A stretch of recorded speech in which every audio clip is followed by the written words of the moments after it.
नमस्कार and welcome to Lime Institute of Export and import.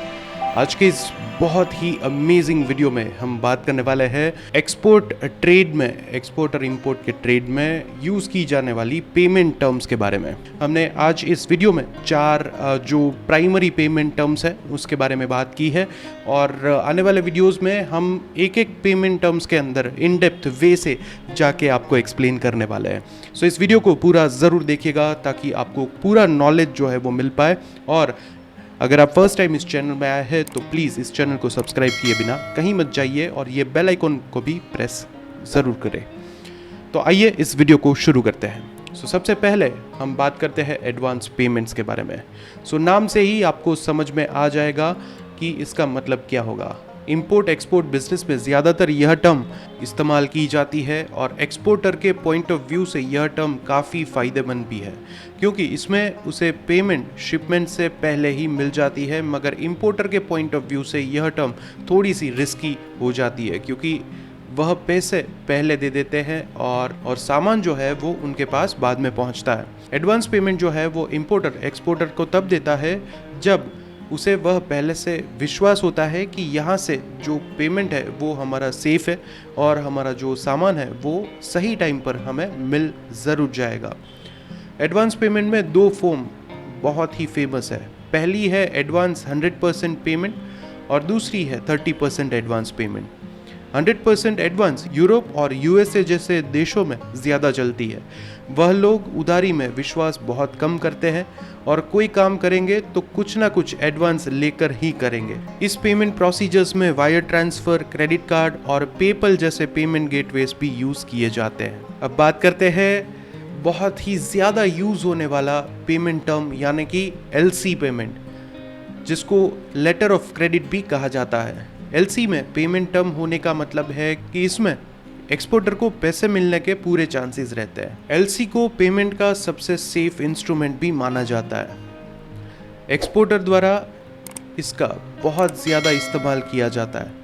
इसमें exporter और importer के बीच में बैंक थर्ड पार्टी का काम करती है। एलसी में इंपोर्टर का बैंक एक्सपोर्टर की ओर से गारंटी लेता है कि इंपोर्टर आपको पूरा पैसा दे देगा। एलसी में पेमेंट टर्म होने का मतलब है कि इंपोर्टर ने एलसी से संबंधित सभी कंडीशन को पूरा कर लिया है। एलसी को इंपोर्टर के कहने पर बैंक इश्यू कर देता है। एलसी से एक्सपोर्टर को यह भरोसा हो जाता है कि उसे उसके सामान की पेमेंट सही समय पर मिल जाएगी। एलसी को इशू करने के लिए बैंक एक्सपोर्टर से सिक्योरिटीज़ और कभी कभी कैश भी मांगता है ताकि जो पेमेंट बैलेंस है वो पूरा हो सके। बैंक एलसी ओपन करने के भी चार्ज लेता है। यह परसेंटेज में होते हैं जो कि एलसी अमाउंट पर डिपेंड होते हैं।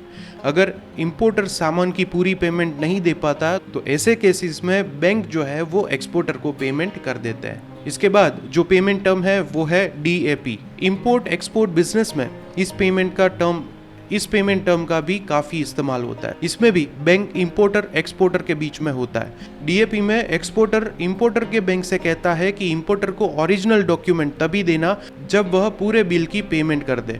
जब तक इंपोर्टर का बैंक इंपोर्टर को ओरिजिनल डॉक्यूमेंट नहीं देगा तब तक वह अपना सामान कस्टम में क्लियर नहीं करवा पाएगा।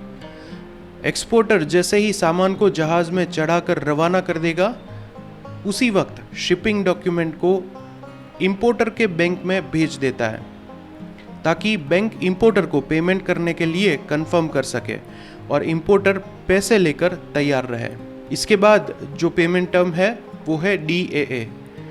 इसका खाड़ी देशों में बहुत ज़्यादा इस्तेमाल होता है। सऊदी अरब या दुबई में चावल या एग्रो प्रोडक्ट जो है वो भेजे जाते हैं तो जो पेमेंट टर्म यूज़ होती है वह 90% से भी ज़्यादा डीएए यूज़ होती है। डीएए का मतलब है उधार।